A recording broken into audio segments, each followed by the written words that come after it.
Ahoy there, fellow adventurers, and welcome aboard the Pirates vs. Werewolves podcast. This week, we're setting sail on a pirate raid into a couple of, well, pretty incredible flash fiction stories. These are gems you, our listeners, sent our way, and we're ready to break open these treasure chests and see what makes them shine, what they reveal about us when, the unbelievable becomes a reality. That's it. We're not just retelling the stories, we're excavating the heart of the narrative, right? Yeah. In both these stories, ordinary people find themselves suddenly wielding these incredible, almost you could say mythical abilities. And the really captivating part is how these powers become a catalyst, changing not just those individuals, but rippling out, impacting their communities and all the conflicts they're caught up in. Right, so the first treasure chest we're cracking open is called Nanuq's Gift. It introduces us to Aleq, a young guy living in an Inuit village, and they're facing starvation. And in this desperate situation, this incredible power awakens within him, the ability to transform into a polar bear. We'll be exploring the immediate impact this has on his people and, the fierce internal battle Aleq has to face as he grapples with this newfound nature. And after that, we'll be whisked away to medieval France for the Wolf Maiden.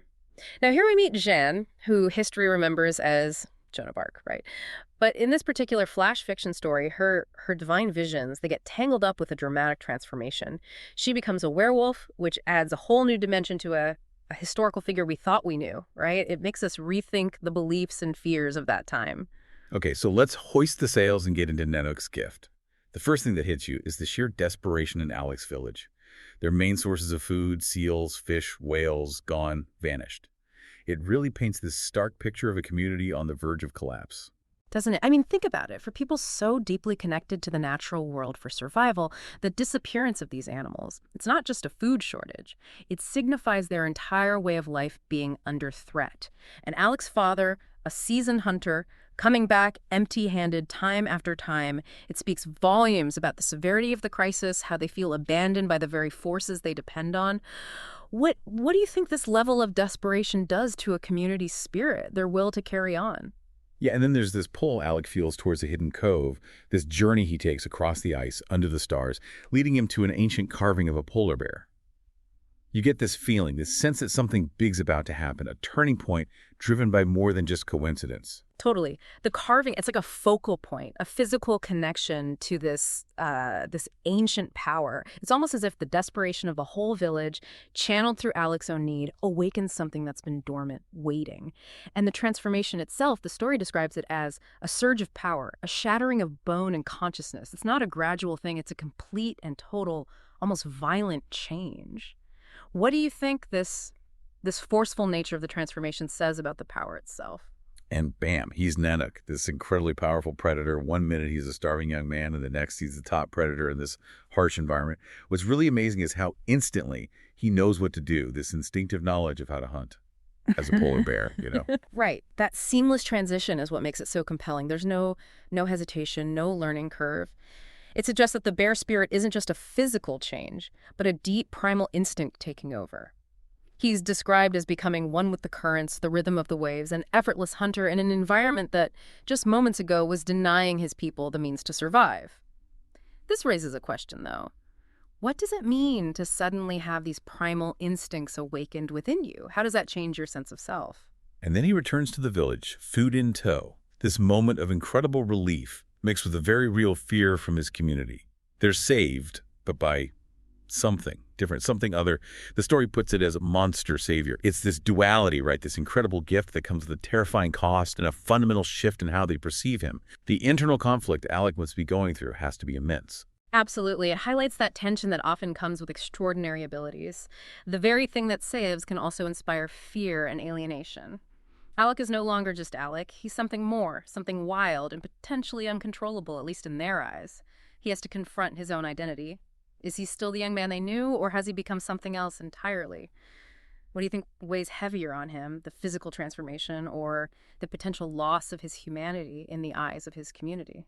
But the story doesn't just focus on this internal struggle.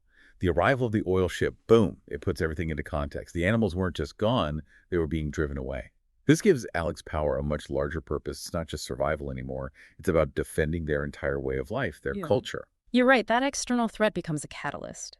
Aleq's transformation isn't just a desperate act anymore. It becomes this purposeful defense. The story mentions the next transformation is easier this time, which suggests a growing, maybe uneasy, but still a connection with the bear spirit. It's not just about feeding his people, it's about protecting their home, their future. So what do you think, how does this external threat change or maybe complicate Aleq's understanding of his power?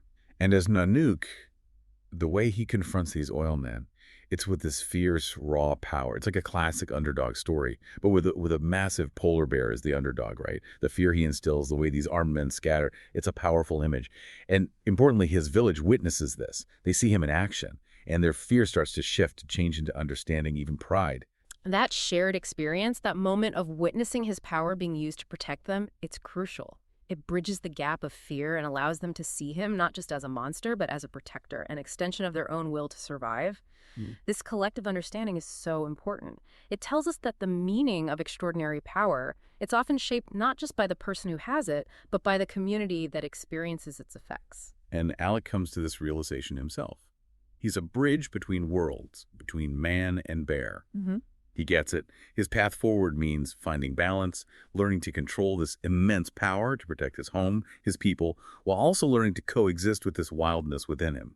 The last line, "the fight had just begun," gives you this sense that this is just the start of a much bigger journey for him. It does, doesn't it? It implies this ongoing struggle, both against future threats, maybe even bigger ones, and the internal battle to master his dual nature. It leaves us, the listeners, with a very thought-provoking question.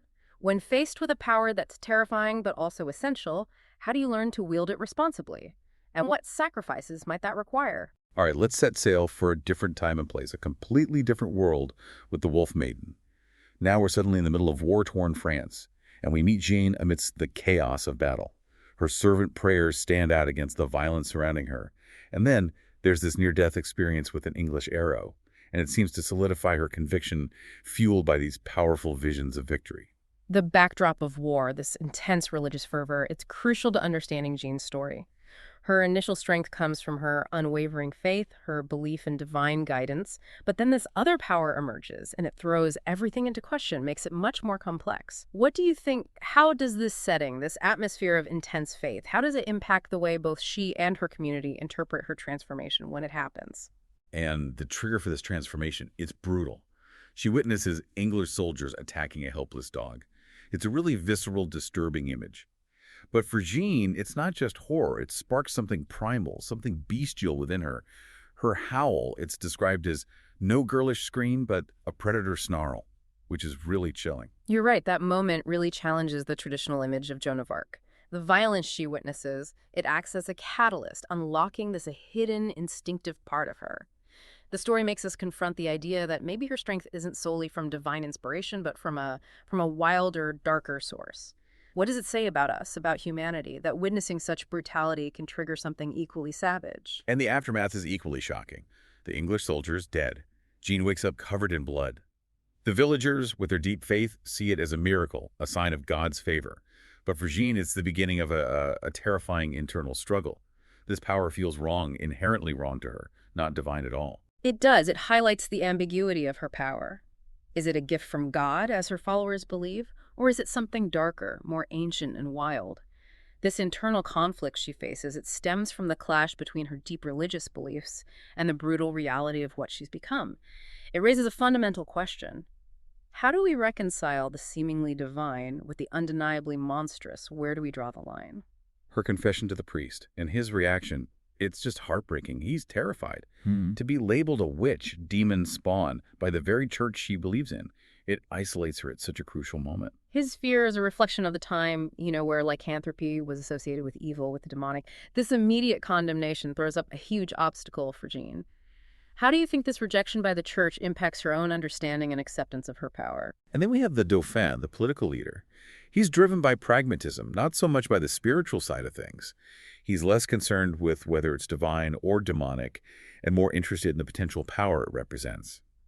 His response, God works in mysterious ways, It's a bit cynical, isn't it? He sees her as a weapon, a tool to achieve his own goals. Right. It introduces this element of political exploitation. The Dauphin's willing to use Jean's extraordinary abilities, regardless of their true nature or the cost to her, if it means uniting France and securing his position. It makes us think about the ethics of wielding such power, not just for the individual, but for those who try to control it. What responsibilities do leaders have when they encounter these extraordinary, potentially dangerous forces? And Jan, despite all her internal turmoil, she embraces this glorious agony of transformation in battle. The way she's described, a living weapon, fur glinting beneath her armor, it's such a strong image. Her enhanced strength and ferocity, they become key in turning the tide of the war. The battlefield becomes the stage where her dual nature is on full display. She's this courageous leader inspiring her troops, but also this terrifying beast, instilling fear in the enemy. The cries of werewolf from the English soldiers, mixed with their prayers, it really highlights the psychological impact of her transformation. How do you think this duality, this image of the revered leader and the feared monster, how does that affect the morale of both sides? The liberation of Orleans is this huge victory, but it's overshadowed by the terror she evokes, even though she's saving.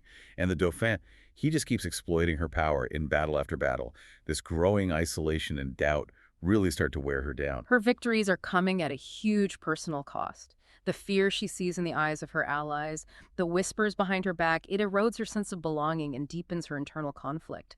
And those echoing howls she hears within herself, they symbolize the growing influence of the wolf spirit, this constant struggle to hold on to her humanity. She starts questioning everything. Had she become the monster the English painted her to be? It's a heartbreaking internal struggle. She's fighting for her country, but at what cost to herself? That internal battle is the real tragedy of her story, isn't it? She's torn between her faith, her duty to France, and this terrifying power she wields. The story makes us wonder, are her actions truly divine? Or are they driven by something much darker, more primal? What does it mean to stay true to yourself when you have a power that changes you so fundamentally? As they journey towards Reims for the Dauphin's coronation, a moment of national triumph, Jean's future hangs in the balance. She's winning battles, but the war within her is far from over.